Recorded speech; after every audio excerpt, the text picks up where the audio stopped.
අද අපි ආවා පිස්නෙට් ෂොප් එකේ අයිතිකරු රියාජ් මහත්තයා හම්බ වෙන්න ගොඩක් කාලයක් ඉඳන් ඉතින් අපි හම්බ වෙන්න කියලා කතා වෙලා හිටියේ. ඉතින් අද තමයි දවසක් ආවේ කතා වෙලා මේ සාකච්ඡාවක් කරන්න. එයා කොහොමද මේක මුල ඉඳන් ආරම්භ කරේ කොහොමද මේකට එන්ටර් වුණේ කොහොමද ඉස්සල්ලා මොකද්ද යාට ඉස්සල්ලාම අරමුණක් වුණේ මේ ෂොප් එක පවත්වාගෙන යන්න. ඉතින් අපි කතා කරලා බලමු රියාජ් මහත්තයාගේ විස්තර ටික කොහොමද එයා මේක ආරම්භ කරේ කොහොමද මුල ඉඳන් කොහොමද පටන් ගත්තේ කියන විස්තර ටික අපිට එයා පැහැදිලිව කියයි. ගොඩක් කාලෙක ඉඳලා වාස්නා හම්බෙන්න ඕන කියලා පොඩ්ඩක් කතා කරන්න ඕන ඉස්සර වීමක් කරන්න ඕන කියලා මේ වෙලාවක් කිව්වා. කාටත් මේ වෙලාව තිබ්බා මට වෙලාව තිබුණා පොඩ්ඩක් බිසි වුණා. ඒ අතරින් අද හම්බුන එක ගොඩක් මටත් සතුටුයි වාටත් සතුටුයි.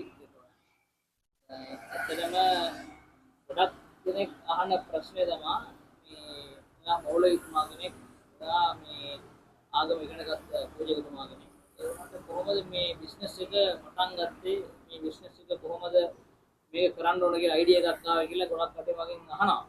ගොඩක් කටේ අපේ YouTube වල මේ Facebook ප්‍රදාන කොට එහෙම YouTube වල ගොඩක් කට්ටිය ආවෙන් අහන ප්‍රශ්නයක් තමයි මේක කොහොමද පටන් ගත්තේ? මේක පටන් ගන්න ඕන මේ කරන්න ඕන කියලා කොහොමද ඔයාලට අයිඩියා ගන්න ආවේ කියලා ගොඩක් කට්ටිය අහන ප්‍රශ්නයක් තමයි මේක. ඒ වුණාට මම පැහැදිලි කරන්නම් මට දන්න විදිහට මම ආරම්භයේ ඉඳලා ඉගෙන ගත්තේ තිබ්බාගම ආදර්ශ මහාවිද්‍යාලය මෙතන එහා පැත්තේ තියෙන මහාවිද්‍යාලය තමයි. එතකොට සිංහල තමයි මම ඉගෙන ගත්තේ. එතකොට මට ඉගෙන ගන්න වෙලාවෙ මම ඕලෙවල කරලා තමයි අරාබි ඉස්කෝලේකට ගියේ. නාවලපිටියේ. දාරුල් උලූම් හාෂිමියා කියන අර අරාබි ඉස්කෝලේ තමයි මම ඉගෙන ගත්තේ. අවුරුදු 8ක් මම ඉගෙන ගත්තා. අවුරුදු 8ක් ඉගෙනගෙන ඉන්න වෙලාවෙම මට ලොකු අරමුණක් තිබ්බා මට එක්ක ආගමට මං මොනවා හරි මගෙන් වෙන්න ඕන. අනිත් එක අපේ ගමට අපේ පවුලට අපේ ඥාතීන්ට ඒ වගේම මගෙන් රටට මොනවා හරි සේවයක් වෙන්න ඕන කියන මගේ අරමුණක් තිබ්බා. ඒ කියන්නේ මං ඉගෙන ගන්න වෙලාවෙත් තමයි අරාබි ඉස්කෝලේ ඉන්න වෙලාවෙත් තමයි ඊට පස්සේ තමයි දැනුත් ඒකයි මගේ අරමුණ. මගෙන් ජීවිත කාලේ මොනවා හරි අනිත් අයටත් මොකක් හරි වෙන්න ඕන. උදව්වක් මගෙන් වෙන්න ඕන, සේවයක් වෙන්න ඕන කියලා තමයි මගේ අරමුණ. ඒ අතරින් තමයි මම පටන් ගත්තේ. මට දැනට වුණත් මට පල්ලියකට ගිහිල්ලා හරි පූජකතුමා වශයෙන් මට කටයුතු කරලා මට කීයකයි හම්බ කරන යාළුවා ඉඳලා වලින් මට ජීවත් වෙන්න පුළුවන් ඇත්තටම. ඒ වුණත් මට මම ඒවත් කරනවා දේශනා කරන්න එහෙම යනවා ඔක්කොම කරනවා. ඒ වුණාට මට ඇත්තටම ආසාවක් තිබ්බා මම මගේ අතින් මම මහන්සි වෙලා කීයකරි හොයාගෙන ඒ වගේම මගෙන් තව කවුරු හරි ප්‍රයෝජනක් වෙන්න ඕන. මම කරන බිස්නස් එකෙන් තව කවුරු හරි මොනවා හරි ප්‍රයෝජනයක් ගන්න ඕන කියන එක තමයි මගේ ඉස්සෙල්ලාම අරමුණ තිබ්බේ. ඒ අතරින් නම් මම ගොඩක්ම කල්පනා කරලා හිතා මේ ඒවත් ගොඩක් ගොවි මහත්තුරු ගැන ගොඩක් කල්පනා කරලා දැන් ගොඩක් කට්ටිය ගොවි මහත්තුරුන්ගේ පොඩක් ප්‍රශ්න වීමක් කරොත් එහෙම යාලා කියයි සාමාන්‍යයෙන් එයාලා කොච්චර දුක් විඳිනවද කියලා. ඒ කියන්නේ සාමාන්‍යයෙන් වගා කරනවා කියන දැන් අක්කර ගණන් ඉඩම් වල දැන් මේ වගා කරන ලොකු ගොවි මහත්තුරු වෙන එයාලා ගොඩාක් අපිට ප්‍රශ්න කරනවා මෙහෙමයි අපිට රියවුන්ගෙන් ප්‍රශ්න වෙනවා ඉත්‍යාවුන්ගෙන් ප්‍රශ්න වෙනවා ඌරුන්ගෙන් ප්‍රශ්න වෙනවා මොනරුන්ගෙන් ප්‍රශ්න වෙනවා තවත් සමහරක් පැතිවල දැන් අපි බොහෝ කට්ටියට ගොඩක් කට්ටියට දන්නේ නැතුව ඇති සාමාන්‍යයෙන් එදා අපේ කස්ටමර් කෙනෙක් ආවා එයා කරන්නේ කුරුඳු වගා කරන්නේ. ඒක කුරුඳු වගාවට මොකටද මේ දෙල් කියලා එහෙම අපි හිතනකොට එයා කියනවා සාමාන්‍ය කුරුඳු වල දරු කණ්ඩේනවල මෝන් මේ මින්න හරි මෝ හරි ඒ සෙට් වෙනවලු ඒ සත්තු ඒ දරු කණ්ඩ එනවට එයාලා උසාවි 5ට වගේ දැල් වලටම ආරා යනවලු මාතරේ පත්‍රේ යටවත්තට එහෙම තුනක් පැටි වලට අපි යනවා. එතකොට අපිට දන්නේ මේ දැල මේකට පාවිච්චි කරනවා කියලා. හැබැයි මම බිස්නස් එක කරන අතරතුරදී තමයි මට ගොඩක්ම දැනුමක් ආවේ මේකෙන් මේ දෙයකටත් මේක ප්‍රයෝජනක් වෙනවා කියලා. ඒක සාමාන්‍ය මෝන්ගෙන් ආරක්ෂා කරගන්න වගාවීම ආරක්ෂා කරගන්නත් මේක ප්‍රයෝජනක් වෙනවා කියලා මට තේරුමක් ආවේ. ඒ කියන්නේ මේ දැනුමක් ආවේ මේ බිස්නස් එක මම කරගෙන යන වෙලාවෙදී තමයි. ඒ වුණාට දැනටමත් මට දන්න දේවල් තියෙයි. ඒ වුණාට ගොඩක් මේ ගොවි මහත්තුරු දැන් ඉත්‍යාවෝ මේ ඌර මඤ්ඤකෝ වගා කරන කට්ටිය එහෙම ගොඩක් කට්ටිය ඉත්‍යාවෝන්ගෙන් ඌරුන්ගෙන් එහෙම ගොඩක් මේ කරදර වලට මුහුණ දීලා තියෙනවා. ඒ හින්දා මට ඇත්තටම ඒ කාලේ ඉඳලා මට ආසාවක් තිබ්බා මේ ගොවි මහතුරුන්ට මගෙන් මොනවා හරි දෙයක් වෙන්න ඕන. එයාලා මොනවා හරි කරොත් තමයි ලංකාවේ ඉන්න මිනිස්සුන්ට මොනවා හරි වෙන්නේ. එයාලගේ මහන්සි දුක් මහන්සි වෙලා එයාලා මොනවා හරි හම්බ කරලා එයාලා මේ වගාවක් කරලා මොනවා හරි කෘෂිකර්මයේ මේ කටයුතු වල මේ යෙදුනහම තමයි අපේ ලංකාවේ ඉන්න අනිත් කට්ටියට මොනවා හරි ඒ පොහොසත් කට්ටිය වුණත් ඊවත් වෙන්නේ එයාලගෙන් තමයි. එයාලා හදන දේවල් තමයි දේවල් වලින් තමයි එයාලත් කරන්නේ නේද? එතකොට සාමාන්‍යයෙන් මට හිතුණා මේක එයාලට මොනවා හරි මගින් වෙන්න දෙයක් වෙන්න ඕන කියලා තමයි මේ බිස්නස් එක පටන් ගත්තේ. එතකොට දැනටමත් ගොඩක් කට්ටිය ලොකු ගොවි මාතෘ දැනුත් මේ කෙනෙක් ආවා අපි කතා කරගෙන ඉන්න වෙලාවෙදිත් කෙනෙක් ආවා මේ මැඩම් කෙනෙක් ආවා එයාත් ලොකු වාහනයක ආවේ එයාත් මේ කියනවා මඤ්ඤක්කුවක් දාලා දිනවා කියලා. දැන් ඔයාලට දන්නවා දැන් දෙකලා තියම ආත කතා කරන වෙලාවේ ආවා. එතකොට ඒ වගේ ලොකු කට්ටිය දැන් අක්කර ගණන් ඉදම් තියෙන කට්ටිය හැම වැඩිපුර මේ දැල්ල එහෙම අරන් යනවා. ගොඩක් කඩ ඊයේ පෙර දෙකෙනෙක් ආවා මේ මිහින්තලේ හරි මින්නේරි හරි කෙනෙක්. දැනු කෙනෙක් ආවා. එයාත් ඇවිල්ලා ඉල්ලුවා මේ රිලවුන්ගේ ප්‍රශ්න වලට නේද බුලත් මොනවා හරි යාලා ටික මේ වගා කරනවා. ඒකට මේ රිලවුන්ගේ ප්‍රශ්න වලට මේකට මට දැල් ගොඩක් වටිනවා. එතකොට ඒ වගේ හැම සත්තුන්ගෙන්ම කරදර තියෙන හින්දා ගොවි මහතුරුන්ට කොහොම හරි මේකෙන් ප්‍රයෝජනක් වෙයි කියලා තමයි මේක පටන් ගෙන තියෙන්නේ. ඒ නිසා දැනටමත් ගොඩක් අපි කඩවල වලට බඩු දෙනවා මේ වගාදැල් එහෙම මෝරදැල් කියලාත් කියනවා මේකට වගාදැල් කියලාත් දෙනවා කියනවා. දැනටමත් අපෙන් හැම පැත්තටම ලංකාවේ ඉත්තෑව ඌරෝ මොනරෝ රිලව් ඒ වගේම මුවන්ට හැම සතෙකුටම වගේම මේක එක එක ප්‍රදේශවලට එක එක ප්‍රදේශවල තියෙන සතුන්ගෙන් ආරක්ෂා කරගන්න ඒ දෙයකට මේ එයාලා පාවිච්චි කරන එක. එතකොට තමයි ගල්ගමුවේ කියන්නේ ගල්ගමුවේ කිව්වොත් එහෙම ගල්ගමුව පැත්තෙන් අපේ කඩවල වලට එහෙම අරන් යනවා මේ කට්ටිය කුරියර් කරලාත් ඕඩර් කරලා ගන්න කට්ටියක් ඉන්නවා. දැන් එයාලගේ පැත්තට තියෙන්න පුළුවන් මොනරුන්ගේ ප්‍රශ්නයක් සාමාන්‍යයෙන්. එහෙම නැත්නම් රිලවුන්ගේ ප්‍රශ්න. එහෙම නැත්නම් මොකද්ද මේ ඉත්තෑවුන්ගේ ඌරුන්ගේ එහෙම. සමහරව දැන් මාතලේ යටවත් ඒ වගේ පැතිවල කුරුඳු කරන කට්ටිය ගොඩක් කට්ටියට ඒ පැත්තට තියෙන්න පුළුවන් වැඩිම මුවන්ගෙන් කරදර. අනේ වගේ රිලවුන්ගෙන් කරදර වැඩිම තියෙන පැත්තට උස අඩි 8 9 10 15 වගේ උස ඒ වගේ දැල් යනවා. සාමාන්‍යයෙන් ඉත්තෑව ඌරුන්ගෙන් වැඩිම කරදර තියෙන ප්‍රශ්න වලට මේ ප්‍රදේශ වලට එහෙම වැඩිපුරම උස අඩි 4 5 තමයි යන්නේ. උස අඩි 4 5 ඒ වගේ තමයි යන්නේ. එතකොට ඒ වගේ සයිස් සාමාන්‍යයෙන් උස අඩි 40 යන දැල් තමයි අපි මේ එයාලට ඕන විදිහට අපි කපලා හදලා දෙන්නේ.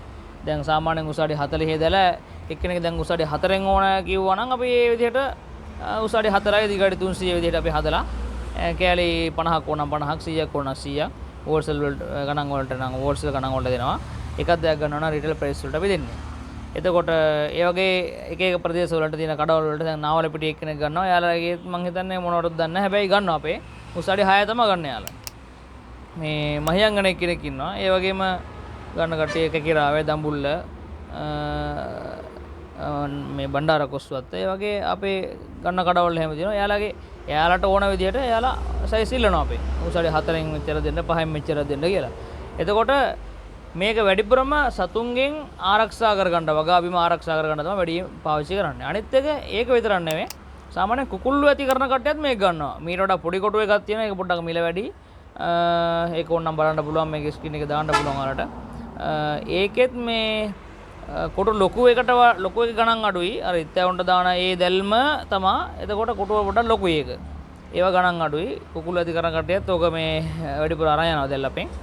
අනිත් එක මේ සාමාන්‍යයෙන් එක්කෙනෙක් දැන් වොලිබෝල් කෝඩ් එකකට ගහන්න ඕන කියනක බෝල යනවට උස අඩි 15 වගේ 20 30 ඒ වගේ උසට එයාලා කියන සයිස් වලට අපි හදලා දෙනවා.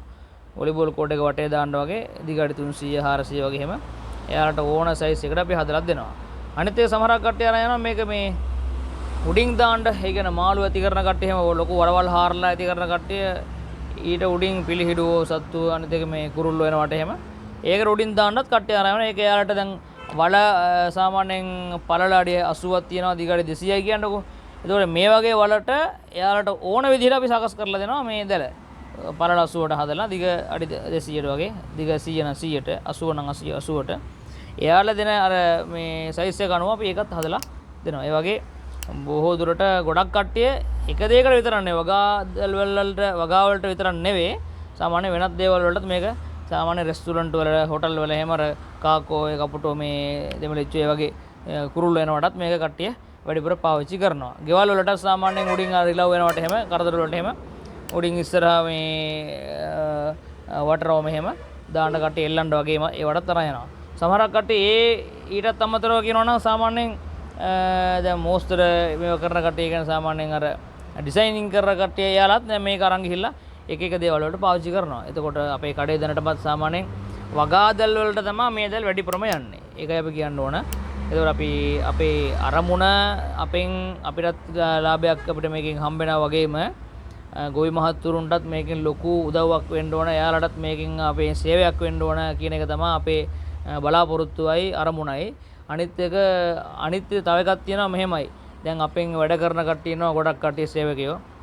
මගේ ආසාවකුත් තිබ්බා මම විතරක් ජීවත් වෙන එක කීයක් හරි හම්බ කරගෙන ඉන්න එක නෙවෙයි. මගෙන් කවුරු හරි එක්කෙනෙක් හෝ දෙන්නෙක් හෝ නැත්නම් බොහෝ දෙනෙක් මගෙන් කීයක් හරි හොයාගෙන එයාලා ඒකත් එයාලගේ ආදායම් මාර්ගයක් කරගෙන එයාලත් ජීවත් වෙන්න ඕන කියන එක තමයි මගේ ආසාවත්.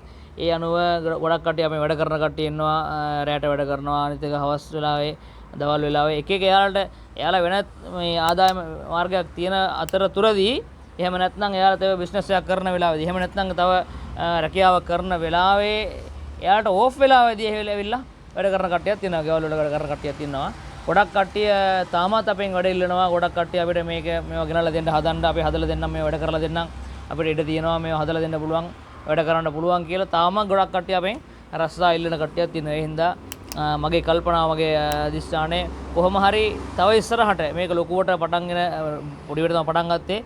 දැන් ලොකුවට මේක කරගෙන යන්න ඕන. ගොඩක් කට්ටියට මේකෙන් ආදාය මාර්ගයක් වෙන්න ඕන විදිහට කොහොම හරි මගෙන් කවුරු හරි කීප දෙනෙක් මේකෙන් ජීවත් වෙන්න ඕන කියන එක තමයි මගේ අරමුණයි ආසාවයි.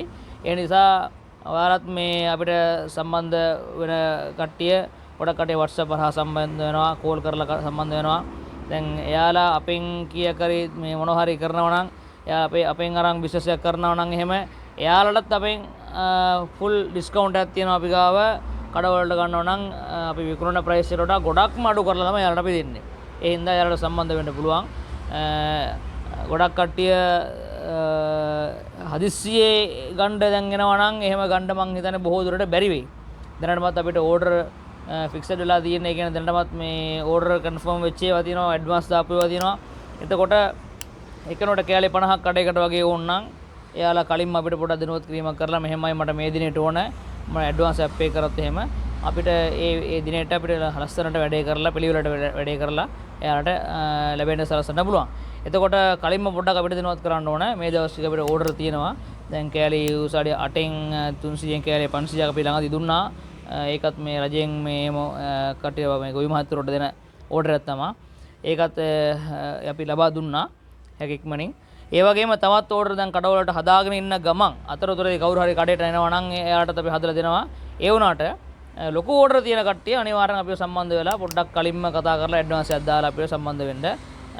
අනිත් එක ඔයා මාව හම්බුණාට මේ ඇවිල්ලා මාත් එක්ක කතා කරාට බොහොම ස්තුතියි කියලා කියන්න ඕන. ඔයා හැම වෙලේම මාත් එක්ක ඉන්නවා මේ හැම වෙලේම කතා කරනවා එන්න ඕන කියලා.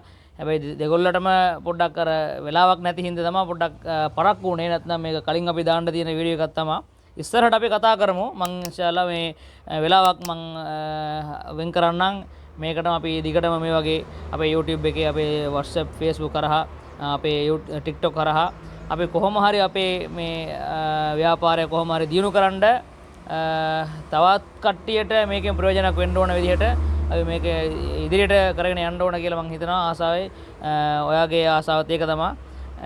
ඒ හින්දා මේක බලන කට්ටියත් අපිව සම්බන්ධ කරගන්න අපේ නම්බර් තියාගන්න අපේ වීඩියෝස් ෆලෝ කරගන්න ගොඩක් ස්තුතියි කියලා තමයි කියන්න ඕනේ.